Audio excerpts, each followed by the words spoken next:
Welcome to NM classes. प्रिय छात्रों, आप सभी छात्र कैसे हैं? इस समय कोरोना काल है। प्रिय छात्रों, आप लोग सतर्क रहें। मेरा नाम कुलदीप कुमार है और मेरी आपसे आशा है कि आप सब लोग बहुत ज़रूरी काम हो तभी घरों से बाहर निकलें। तो प्रिय छात्रों, अभी तक हमने एनएम क्लासेस में क्या पढ़ा था? जैन धर्म के बारे में थोड़ा बहुत ज्ञान प्राप्त किया था आपके एग्ज़ाम के पॉइंट ऑफ व्यू से। अपने छात्र यहाँ देखेंगे वर्धमान महावीर का जो जन्म है या वर्धमान महावीर के जीवन के थोड़ा वर्धमान महावीर का संक्षिप्त परिचय, जिसमें इनका हम प्रिय छात्र देखते हैं इनका जन्म कहाँ हुआ था। कुंडग्राम, जो कि विदेह की राजधानी वैशाली के निकट हुआ था। कब हुआ था प्रिय छात्रों? 599 ईसा पूर्व में। ठीक है। पिता का इनके क्या नाम था प्रिय छात्रों?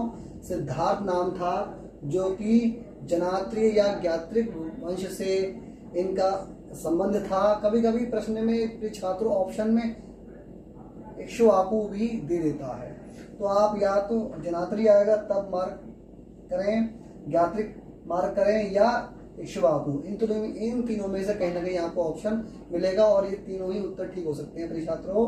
अब यहाँ देखते हैं माता का इनके क्या नाम था? त्रिशला नाम था, जो कि लिच्छवी के एक राजा थे। चेटक उनकी बहन थी और पत्नी जिनका इनसे विवाह हुआ था प्रिय छात्रों, उनका नाम यशोदा था और जिनसे जन्मी एक पुत्री थी, इनका नाम प्रिय दर्शना था। तो प्रिय छात्रों, ये प्रश्न पूछता है कि इनका प्रतीक क्या था प्रिय छात्रों? तो इनका प्रतीक था सिंह। और प्रिय छात्रों, इसमें ये वो खैर नहीं पूछेगा इतना कि 24वां तीर्थंकर कौन था, क्योंकि ये बहुत आसान अब हो चुका है। तो 24वें तीर्थंकर थे महावीर स्वामी जी और भगवान महावीर ही जैन धर्म के अंतिम और 24वें तीर्थंकर हुए। तो इनको जो कुछ संज्ञा दी गई है प्रिय छात्रों, जिसमें जितेंद्रिय, अरिहंत और जिनकी तीनों जो इनको संज्ञा दी गई है, तीनों उपाधियां इनको दी गई हैं प्रिय छात्रों। ये भगवान बुद्ध के भी समकालीन थे और 30 वर्ष की आयु में इन्होंने गृहत्याग किया था और लगभग 12 वर्ष के बाद लगभग 42 वर्ष की उम्र में इन्हें कैवल्य की प्रिय छात्रों प्राप्ति हुई। जो कहाँ प्राप्ति हुई? कैवल्य जो इन्हें प्राप्त हुआ वो ऋजुपालिका नदी के किनारे और जरंभिक ग्राम में एक समग नाम का गृहस्थ था, उसके खेत में इन्हें कैवल्य की प्राप्ति हुई थी। और प्रिय छात्रों, कैवल्य का मतलब क्या होता है प्रिय छात्रों? कैवल्य का मतलब होता है उत्तम ज्ञान। तो प्रिय छात्रों, इनका फिर निर्वाण जो इन्हें प्राप्त हुआ भगवान महावीर को 527 ईसा पूर्व में पटना के निकट पावापुरी में इन्हें निर्वाण की प्राप्ति हुई। तो प्रिय छात्रों, जो जैन धर्म के संस्थापक थे वो कौन थे? ऋषभदेव। महावीर स्वामी के बारे में इतना ही इससे पूछ सकता है, इससे ज्यादा मुझे लगता नहीं है कि महावीर स्वामी के बारे में इससे बाहर पूछे आपसे। तो प्रिय छात्रों, इसमें क्या है? जैन धर्म के संस्थापक आपसे पूछ सकता है कौन थे? ऋषभदेव। ये कि प्रथम जैन तीर्थंकर भी थे और इनका प्रतीक क्या था प्रिय छात्रों? इनका प्रतीक था बैल। और ऋषभदेव का जो जिक्र मिलता है वो वेदों में ऋग्वेद और पुराणों में वायु पुराण में इनका जिक्र मिलता है प्रिय छात्रों।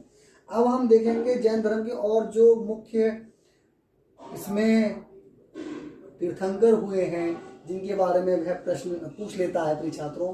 तो देखते हैं उनके बारे में।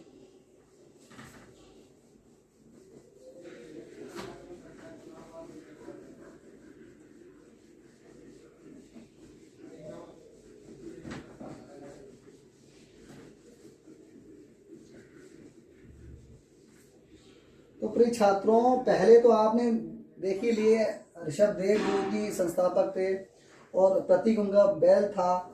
उसमें प्रिय छात्रों दूसरे हैं 22वें तीर्थंकर।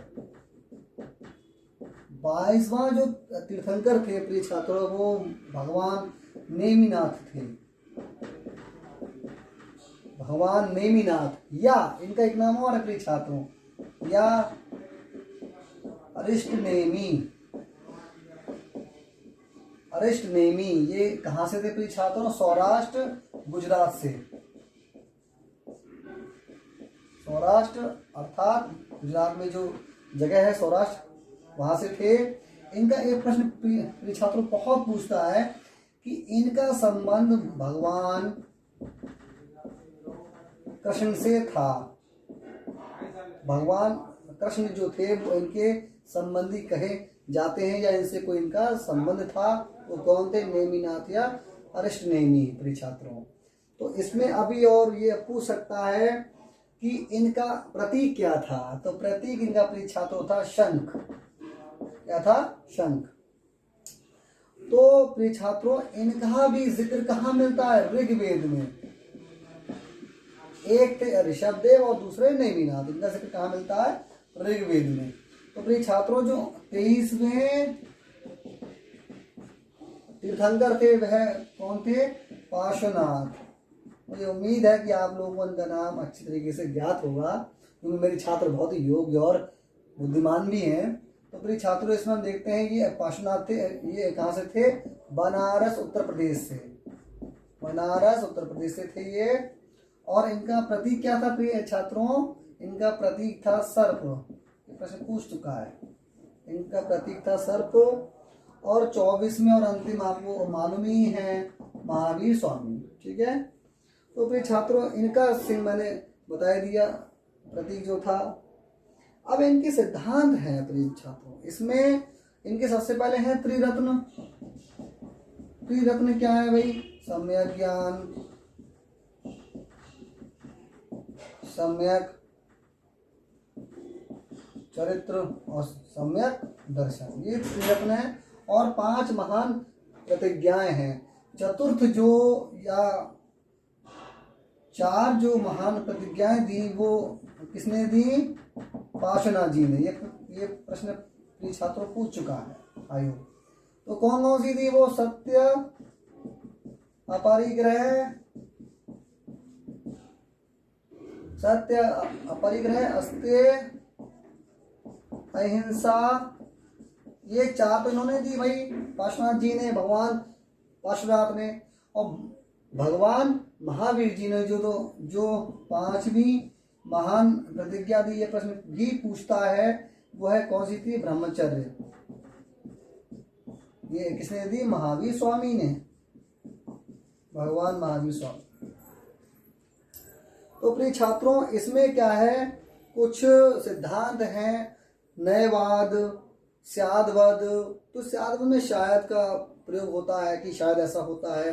नयवाद में पूर्ण वैधता का ये दावा नहीं है, करता है इसमें कि ये पूर्ण तरीके से ठीक होगा या नहीं। और इसमें अदगज न्यायः, ये प्रश्न पूछ सकता है।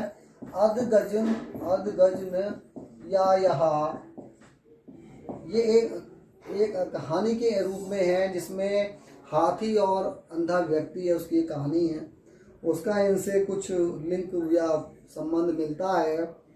और इसमें प्रिय छात्रों जो इन महान प्रतिज्ञाओं को जो आंशिक रूप से पूर्ण करता है वह कहलाता है अनुव्रत। और जो पूर्ण रूप से दृढ़ संकल्पित होकर इन 5 महान प्रतिज्ञाओं पूर्ण करता है वह क्या कहलाता है प्रिय छात्रों? महाव्रत। तो प्रिय छात्रों इसमें हम देखेंगे कि इनमें कुछ ऐसे और भी जैन सन्यासी हुए जो कि अन्य वंशों से भी संबंधित थे। जैसे कि इसमें हम देखते हैं कि कुछ एक जो जैन सन्यासी थे वो शूद्र वंश से भी संबंधित थे। शूद्र वंश से भी संबंधित थे चांडाल वंश से। चांडाल वंश, इनका नाम था हरिकेशिया।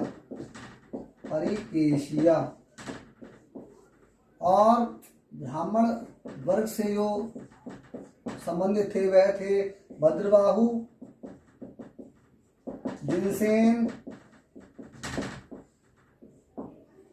जिनसेन, दिवाकर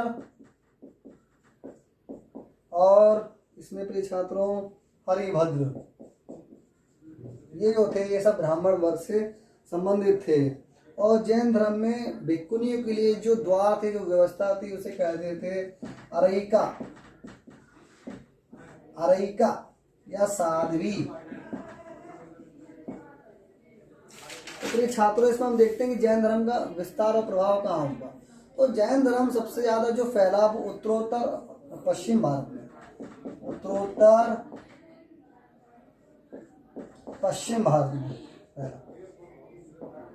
ठीक है प्रिय छात्रों, क्योंकि वहां थोड़ा सा ब्राह्मणों का वर्चस्व कम था तथा कथित, तो प्रिय छात्रों उधर ज्यादा फैला। इन्होंने जो भाषा प्रयोग की वो थी प्राकृत भाषा। प्राकृत भाषा वह होती है जो प्रकृति द्वारा प्राप्त भाषा, प्राकृत भाषा आम बोलचाल की भाषा, इसका इन्होंने ज्यादातर प्रयोग किया संस्कृत को छोड़कर। और छात्रों इसमें यह थे कि जो सबसे बड़े जैन तपस्वी जो बने वो कौन शासक थे? वह शासक थे अपने छात्रों चंद्रगुप्त मौर्य, जो कि अशोक के दादा थे। अशोक के दादा, ये आयोग प्रश्न पूछ चुका है, अशोक के दादा। ऑप्शन में दे दिए चंद्रगुप्त मौर्य, बिंदुसार, बृहदर्थ और इसमें श्यामक। तो इसमें प्रिय छात्रों चंद्रगुप्त मौर्य जो है अशोक के दादा हैं, क्योंकि अशोक के पिता का नाम बिंदुसार था जो कि चंद्रगुप्त मौर्य के पुत्र थे। तो प्रिय छात्रों यहाँ पर हम देखते हैं कि जैसे ही भगवान महावीर ने निर्वाण प्राप्त किया 72 वर्ष की आयु में, तो उसी समय उसके लगभग 200 वर्ष बाद वहाँ मगध में भयंकर अकाल या ड्राउट पड़ा। और उस ड्राउट को देखते हुए प्रिय छात्रों जो भद्रबाहु थे वो दक्षिण भारत की तरफ निर्वासित हो गए थे, कर्नाटक की साइड में श्रवण बेलगोला या उसके आसपास क्षेत्र में। तो उनके साथ चंद्रगुप्त मौर्य भी उनके साथ गए थे उनकी सेवा या जैन धर्म में पूर्ण रूप से परिवर्तित होने के लिए प्रिय छात्रों। जबकि चंद्रगुप्त मौर्य ने भगवान बुद्ध और भगवान महावीर को दोनों को समान रूप से सम्मान दिया है और समान रूप से उनकी जो शिक्षा है उनको माना भी। प्रारंभ में हम देखते हैं तो चंद्रगुप्त मौर्य जो थे प्रिय छात्रों वह शैव थे, लेकिन वह अंतिम समय, अपने जीवन के अंतिम समय में वह पूर्ण रूप से जैनी बन गए थे। और उनकी जो मृत्यु हुई है वो खाना छोड़कर, अर्थात उसके लिए शब्द आता प्रिय छात्रों को बहुत आयोग ने पूछा भी है उसके बारे में। सल्लीखना, सल्लीखेना क्या होता है भाई? सल्लीखेना होता है कि हमें जब भूख लगे, प्यास लगे, गर्मी महसूस हो तो हम उसको महसूस ना करें। हल्के हल्के करते करते अपने जीवन के अंतिम समय में हम अपने उस भूख प्यास को त्याग कर और निर्वाण को प्राप्त करें, वह है सल्लीखेना प्रिय छात्रों। तो वह किसने प्राप्त किया? चंद्रगुप्त मौर्य ने। और तमिलनाडु की अगर हम देखते हैं दूसरी और पहली शताब्दी ईसा पूर्व में यह तमिलनाडु में भी व्यापक रूप से इसका प्रसार हुआ जैन धर्म का। और प्रिय छात्रों यह फिर बाद में मालवा, गुजरात, राजस्थान तक फैला। मालवा, गुजरात, राजस्थान, तमिलनाडु में फैला। ठीक है प्रिय छात्रों? ठीक है प्रिय छात्रों, तो आज की क्लास को हम यहीं रोकते हैं और कल हम अगली क्लास में दिगंबर और श्वेतांबर के बारे में विस्तृत रूप से चर्चा करेंगे, इसमें जो आपके पाठ्यक्रम के अनुसार है या होगा। तो प्रिय छात्रों जुड़े रहिए एनएम क्लासेस के साथ और मेरी क्लास को ज़्यादा से ज़्यादा शेयर कीजिए, यह मेरा आप लोगों से अनुरोध है कि। और प्रिय छात्रों मुझे लग रहा होगा कि आपको थोड़ा अलग हटके ज्ञान प्राप्त हो रहा होगा, मुझे आपसे उम्मीद है। और प्रिय छात्रों मुझे अपने छात्रों पर बहुत विश्वास है कि वह इस कोरोना काल में अपने घर में रह के मेहनत से पढ़ेंगे और अपने लक्ष्य को प्राप्त करेंगे। जीवन का, मानव के जीवन का सबसे महत्वपूर्ण उद्देश्य होता है अपने लक्ष्य को प्राप्त करना प्रिय छात्रों। और उसके विचार ही, जो उसके विचार होते हैं वही उसे ऊंचा बनाते हैं प्रिय छात्रों। तो जुड़े रहिए आप एनएम क्लासेस के साथ। Thank you for watching NM classes. नमस्कार।